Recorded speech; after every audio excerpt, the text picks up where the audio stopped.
जय हिंद दोस्तों, स्वागत है आप सभी का आपके अपने परिवार मौर्य एजुकेशन 07 पर। गाइज, आज के वीडियो में हम लोग उत्तर प्रदेश की आगामी जो वैकेंसीज आने वाली हैं, बहुत ज़्यादा वैकेंसीज आने वाली हैं, तकरीबन 53,000 के आसपास वैकेंसीज आने वाली हैं। इन वैकेंसियों के बारे में क्या क्या क्राइटेरिया है, कब से इनका आवेदन किया जाना है, ऑफिशियल नोटिफिकेशन कब से आएगा, ये सारी चीज़ें, इनकी फ़ीस कितनी है, फॉर्म की फ़ीस कितनी है, क्या क्या आपके एज लिमिटेशन होने वाली है, इन सभी के बारे में इस वीडियो में चर्चा करेंगे। चलिए आगे बढ़ते हैं। पहले हम लोग बात कर लेते हैं कि वैकेंसीज तकरीबन हमारे कितने आने वाली हैं। तो जैसा कि आपको अभी इंफॉर्मेशन मिल रही होगी सभी को कि उत्तर प्रदेश पुलिस में तकरीबन 52,000 वैकेंसीज पर आपको पदों पर आपकी वैकेंसी पर भर्तियां होने वाली हैं। ठीक है, तो सभी लोग तैयार हो जाएं, क्योंकि 52,000 वैकेंसी उत्तर प्रदेश के इतिहास में पहली बार ऐसा हुआ है कि 52,000 वैकेंसियाँ एक साथ आई हैं उत्तर प्रदेश पुलिस में। इससे पहले अभी तक इतनी वैकेंसीज कभी नहीं आई हैं। तो जो न्यूज़ आपके सामने दिख रही होगी, ये पहले की न्यूज़ थी कि पहले आपका ये अनुमान लगाया जा रहा था कि 35,000 सिपाही भर्ती आने वाली हैं, और जिसकी जो प्रक्रिया है वो अप्रैल माह से शुरू होनी थी। लेकिन उसमें संशोधन करते हुए योगी सरकार ने काफ़ी पदों की संख्या को बढ़ा दिया है। पहले आपके ये पद थे, आपके 35,757 पद थे, जिनमें आपकी सीधी भर्ती की प्रक्रिया अप्रैल माह से शुरू करने के लिए कहा गया था। और इस परीक्षा को आयोजित करने के लिए नई नई कंपनियों को आमंत्रित किया गया था। अब आगे बात करते हैं इसमें। लेकिन अब क्या है कि अब ये न्यूज़ आ रही है कि टोटल आपके इस साल यानी 2023 में तकरीबन 62,424 पदों पर पुलिस कर्मियों की भर्ती होनी है उत्तर प्रदेश में। तो ये पूरे साल की बात कही गई है कि इसमें तकरीबन आपके 62,000 पदों पर भर्ती की जाएगी, जिसमें आपके और ये जो भर्ती होगी इसका जो पेपर होगा वो ऑनलाइन और ऑफलाइन किसी भी मोड में किया जा सकता है।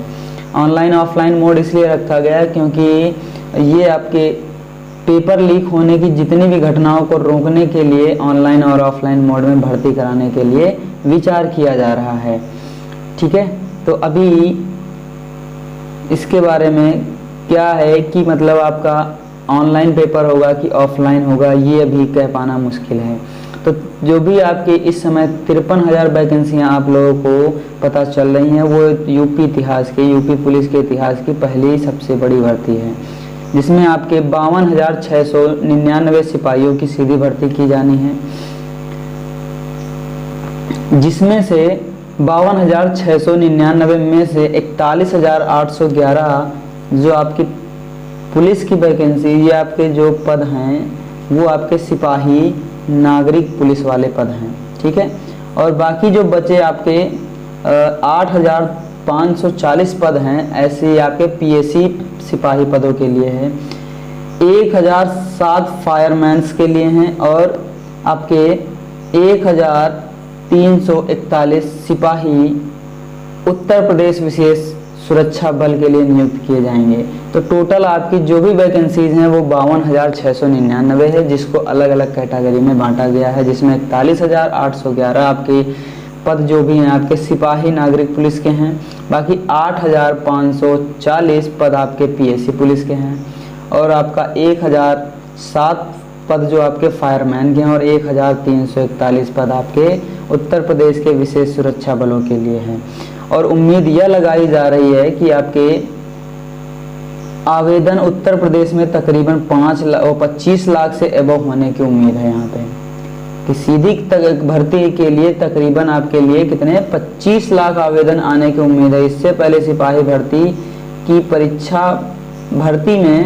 परीक्षा में भी 23 लाख अभ्यर्थी अब आवेदन कर चुके हैं। तो इस बार क्या है, वैकेंसीज ज़्यादा हैं तो आवेदन बढ़ने की उम्मीद बढ़ जाती है, आवेदनों की संख्या बढ़ सकती है। चलिए आगे बात करते हैं हम लोग। अब आगे बात करेंगे कि उत्तर प्रदेश पुलिस भर्ती 2023 कुल पद हैं आपके 52,699। इसकी योग्यता क्या रहने वाली है, 10th और 12th अलग अलग कैटेगरीज की योग्यता रहने वाली है, जिसमें आपके महिला और पुलिस दोनों शामिल होने वाले हैं। तो आज इस वीडियो में हम लोग आयु सीमा, आवेदन शुल्क, योग्यता, परीक्षा पैटर्न सहित संपूर्ण जानकारी हम लोग एक जानने का प्रयास करेंगे। चलिए तो आगे बात करते हैं। सबसे पहले हम लोग बात करते हैं कि जो क्या ये यूपी पुलिस वैकेंसी आने वाली है, इसमें एज लिमिट जो है वो बढ़ाई जाएगी या फिर जो बच्चे, क्योंकि जो वैकेंसीज हैं वो काफ़ी समय से आई नहीं हैं, जब वैकेंसीज काफ़ी समय से आई नहीं है तो क्या बढ़ेगी एज लिमिट या फिर निकल जाएगा हाथों से मौका। यूपी पुलिस कांस्टेबल भर्ती से जुड़ी लेटेस्ट अपडेट। तो क्योंकि आपकी जो भर्तियां हैं काफ़ी दिनों से आई नहीं है, कोविड भी बीच में आ गया, तकरीबन 3-4 साल का गैप हो गया है, क्या जिसकी वजह से एजेड हो चुके बच्चे, क्या उनको एज लिमिट में छूट मिलेगी या फिर उनको नौकरी से या आवेदन से मुक्ति मिलेगी, या हम कह सकते हैं कि क्या वे आवेदन से दूर रहेंगे, ये देखने वाली बात रहेगी। तो चलिए देखते हैं यहाँ पे। तो हम लोग बात करते हैं आयु सीमा पर। तो उत्तर प्रदेश पुलिस की ओर से कांस्टेबल के 52,699 पदों पर 52,699 पर नियुक्ति होनी है। इसके लिए पूर्व में जारी नोटिफिकेशन के मुताबिक सामान्य श्रेणी के पुरुष उम्मीदवारों की न्यूनतम आयु वर्ष 18 वर्ष है और अधिकतम आपकी आयु वर्ष 23 वर्ष है। वही महिलाओं के लिए 26 वर्ष अधिकतम रखा गया है। ठीक है। इसके अलावा ओबीसी, एससी, एसटी कैटेगरी के पुरुष उम्मीदवारों की अधिकतम 28 साल रखी गई है। ठीक है। चलिए आगे बात करते हैं। यानी कि हम ये कह सकते हैं कि जो भी आपका जनरल है, सामान्य श्रेणी में आते हैं, वो 18 से 23 के बीच में ही रहेंगे। महिलाओं के लिए 26 वर्ष कर दिया गया है। लेकिन ओबीसी, एससी, एसटी कैटेगरी के पुरुष उम्मीदवारों के लिए अधिकतम जो भी आपकी आयु रखी गई वो कितनी रखी गई है? 28 साल रखी गई है। क्लियर है। तो एज में जो भी समस्या थी वो आपको क्लियर हो गई होगी। चलिए अब आगे बात करते हैं कि इसके आवेदन के लिए फ़ी आपको कितना पेमेंट करना पड़ेगा, आपको आवेदन की फ़ीस कितनी रहेगी। अगर आप यूपी पुलिस 2023 के लिए आवेदन करना चाहते हैं तो आपको बता दें कि इसके लिए जो एप्लीकेशन फ़ीस निर्धारित की गई है वह है 400 रुपये। तो आपको आवेदन फ़ीस कितनी है, एप्लीकेशन फ़ीस कितनी है? 400 रुपये है। आप इस फीस को ऑनलाइन या ऑफलाइन दोनों मेथड से इसको आप पे कर सकते हैं। अगर आप ऑफलाइन भुगतान करते हैं तो ई चालान के द्वारा आप 400 रुपये कटवाने होंगे, जबकि आप ऑनलाइन आवेदन में debit card, credit card, net banking आदि माध्यमों से भुगतान कर सकते हैं। ठीक है। ये थे आपके आवेदन यानी एप्लीकेशन फ़ीस के बारे में जानकारी थी। अब आगे बात करते हैं कि कुछ महत्वपूर्ण बिंदु हैं Uttar Pradesh constable exam patterns के बारे में। देखिए, तो जो पहला आपका है कि पहला आपका क्या कह रहा है यहाँ पे देखिएगा, प्रश्न पत्र में जितने भी प्रश्न होंगे सारे के सारे क्या होंगे? बहुविकल्पीय होंगे, एमसीक्यू क्वेश्चन होंगे आपके।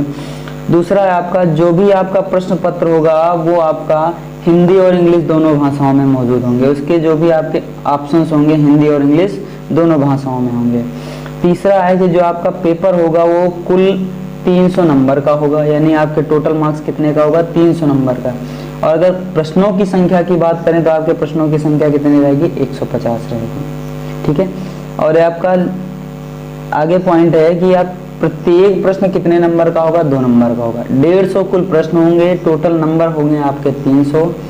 उसमें आपको प्रत्येक प्रश्न के आपको 2 नंबर दिए जाएंगे। ठीक है। ये थी आपकी जानकारी। अब आगे बढ़ते हैं। और प्रत्येक प्रश्न के 4-4 खंड दिए जाएंगे, यानी कि 4-4 ऑप्शंस वहाँ पे दिए जाएंगे। अब यहाँ पे आगे बात करते हैं। चलिए देखिए यहाँ पे बात कर लेते हैं कि आपके निगेटिव मार्किंग भी रहेगी। देख लीजिएगा यहाँ पे कि सभी काफ़ी लोग क्या करते हैं कि ये भूल जाते हैं कि निगेटिव मार्किंग भी नहीं होती है, तो होती है। यहाँ पे देखिएगा, यहाँ पे जो निगेटिव मार्किंग होगी उत्तर प्रदेश कांस्टेबल परीक्षा में वो 0.25 मार्क्स यानी 1.4 की आपकी क्या होगी? 1.4 की निगेटिव मार्किंग रहेगी। क्लियर है इतनी चीज? ये देखिए लिखा हुआ है यहाँ पे यूपी कांस्टेबल परीक्षा में 0.25 मार्क्स की निगेटिव मार्किंग रहने वाली है। ठीक है। अब इसके समय अवधि की बात कर लेते हैं कि इसमें कितना समय दिया जाता है आपको पेपर करने के लिए। देख लीजिएगा यहाँ पे कि जो परीक्षा की अवधि है वो 2 घंटे रखी गई है। प्रत्येक उम्मीदवार सिर्फ उसी प्रश्न का उत्तर देंगे जो उन्हें आता है, क्योंकि यहाँ पे आप देख सकते हो कि आपके गलत उत्तर देने पर अंक भी काटे जाएंगे, क्योंकि आपके माइनस मार्किंग है यहाँ पे, ठीक है।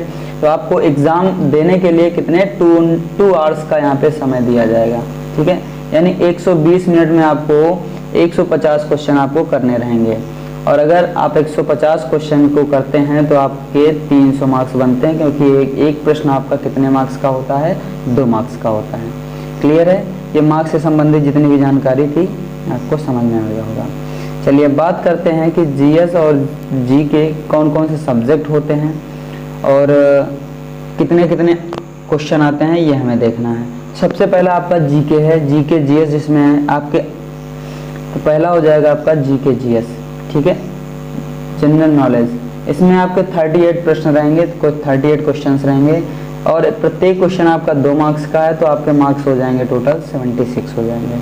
फिर दूसरा है आपका सब्जेक्ट कौन सा बनता है, जनरल हिंदी बनता है। हिंदी में आपके 37 मार्क्स क्वेश्चन रहेंगे, 37 और आपका टोटल मार्क्स हो जाएगा 74 मार्क्स का। और इसका जो थर्ड सब्जेक्ट होता है वो, ठीक है, न्यूमेरिकल एंड मेंटल एबिलिटी होता है, यानी मैथमेटिक्स से रिलेटेड होता है आपका। इसमें आपके 38 प्रश्न पूछे जाते हैं और टोटल नंबर्स होते हैं आपके कितने, 76 मार्क्स के होते हैं, ठीक है। अब आगे बात करते हैं जो रीजनिंग वाला एक फोर्थ, आपके यहाँ पे 4 ही सब्जेक्ट पूछे जाते हैं, हिंदी है, जीएस है, मैथ है और रीजनिंग है। तो रीजनिंग में आपके 37 क्वेश्चन यहाँ पे दिए जाते हैं और 74 मार्क्स के। क्लियर है, टोटल आपके प्रश्न होते हैं 150, ठीक है, जिसमें आपके 150 में आपके 300 नंबर यहाँ पे पूर्णांक होता है टोटल। अब बात करते हैं कि हिंदी का सिलेबस क्या क्या रहता है वहाँ पे। तो हिंदी में सिलेबस देख लेते हैं क्या क्या होता है यहाँ पे। सबसे पहले प्रसिद्ध कवियों के बारे में पूछा जा सकता है, किसकी रचनाएं क्या हैं, ये सारी चीज़ें, कौन सी रचना किसकी है, ये पूछे जाते हैं। लोकोक्तियाँ, मुहावरे होते हैं, तत्सम और तद्भव शब्द होते हैं, हिंदी और अन्य भाषाएं, ये भी आपका पूछा जा सकता है।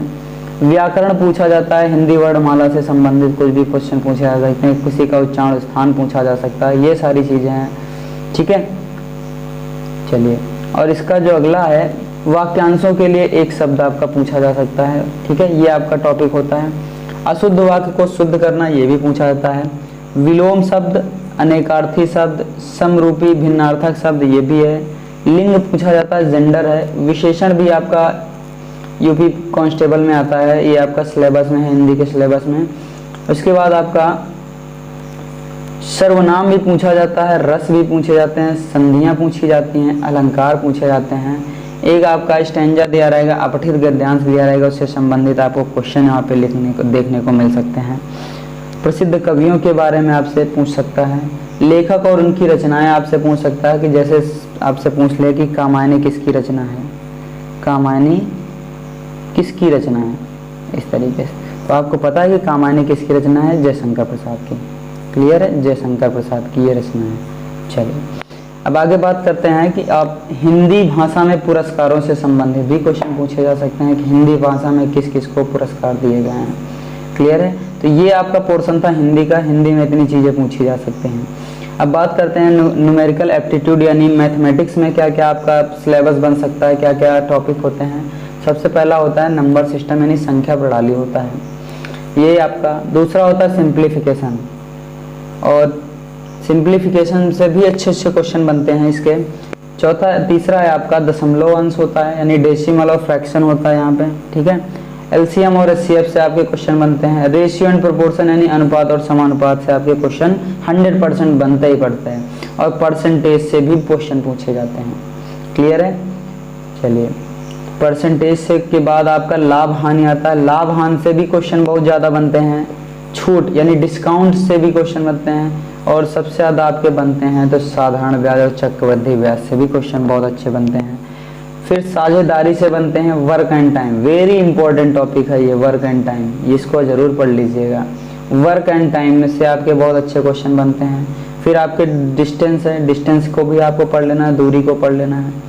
फिर इसके बाद आपका आता है टेबल और ग्राफ का उपयोग करके, यानी use of the table and graph, table और ग्राफ का यूज आ जाता है। और लास्ट में आता है मेंसुरेशन, ये भी ठीक ठाक अच्छा टॉपिक है, इससे भी क्वेश्चन बनते हैं। क्लियर है, चलिए अब बात करते हैं। ये तो था आपका मैथ्स का था। अब बात करते हैं रीजनिंग में। रीजनिंग में भी कई टॉपिक्स हैं, जैसे आपका डिफरेंसेस होता है, स्पेस, विजुअलाइजेशन होता है, ठीक है, प्रॉब्लम सॉल्विंग होता है, एनालिसिस एंड जजमेंट के भी क्वेश्चन आते हैं आपके, ठीक है, डिस्कशन मेकिंग होता है, डिसीजन मेकिंग होता है, विजुअल मेमोरी होता है, ठीक है, डिस्क्रिमिनेशन होता है। ये सारे आपके टॉपिक होते हैं, इससे आपके क्वेश्चन बनते हैं। ऑब्जर्वेशन हो गया, रिलेशनशिप हो गया, आपका कॉन्सेप्ट हो गया, अरिथमेटिक रीजनिंग हो गया, इन सभी से आपके क्वेश्चन बनते हैं। ये टॉपिक आपको पढ़ लेना है, ठीक है। वर्बल एंड फिगर क्लासिफिकेशन, इससे भी आपके क्वेश्चन बनते हैं, ठीक ठाक क्वेश्चन बनते हैं, इससे बहुत प्यारे क्वेश्चन बनते हैं। अरिथमेटिकल नंबर सीरीज आपके, इससे भी क्वेश्चन बनते हैं, ठीक है। और कुछ सिंबल्स दिए रहेंगे, उससे संबंधित आपके क्वेश्चन बनने वाले रहते हैं। चलिए, उसके बाद आता है आपका रिलेशनशिप और एनालॉजी टेस्ट से आपके क्वेश्चन बनते हैं। और आपका आता है स्पॉटिंग आउट ऑफ डिसिमिलर, इससे आपके क्वेश्चन भी बन सकते हैं। सीरीज से आपके क्वेश्चन बनते हैं, कोडिंग डिकोडिंग से आपके क्वेश्चन बनते हैं। डायरेक्शन सेंस यानी दिशा और परीक्षण से आपके क्वेश्चन बनते हैं, ठीक है। अब और इसके आगे जो भी आपके टॉपिक दे रखे हैं इंपॉर्टेंट हैं, ब्लड रिलेशन, वेरी इंपॉर्टेंट है ये, इससे आपके क्वेश्चन 100% बनेंगे, इससे आपके क्वेश्चन 110% इससे आपके क्वेश्चन बनने वाले हैं। फिर इसके बाद आता है टाइम सीक्वेंस टेस्ट, ये भी आपका ठीक ठाक है question. Problem based on alphabet से संबंधित जो भी आपके प्रॉब्लम्स हैं उनसे संबंधित क्वेश्चन पूछे जा सकते हैं। Venn diagram, very important, Venn diagram से आपके भी क्वेश्चन बनते हैं यहाँ से, ठीक है। मैथमेटिकल एबिलिटी टेस्ट, इससे भी आपके क्वेश्चन बनते हैं। और आपका आता है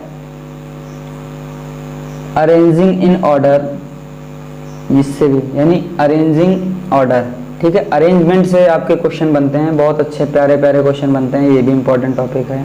एनालॉजी से भी आपके क्वेश्चन बनते हैं, सिमिलरिटी से भी आपके क्वेश्चन बनते हैं, डिफरेंसेस से बनते हैं, ये सारी चीज़ें हैं। स्पेस विजुअलाइजेशन से बनते हैं, प्रॉब्लम सॉल्विंग से बनते हैं। ये आपके टॉपिक थे जो आपके रीजनिंग के थे, ठीक है।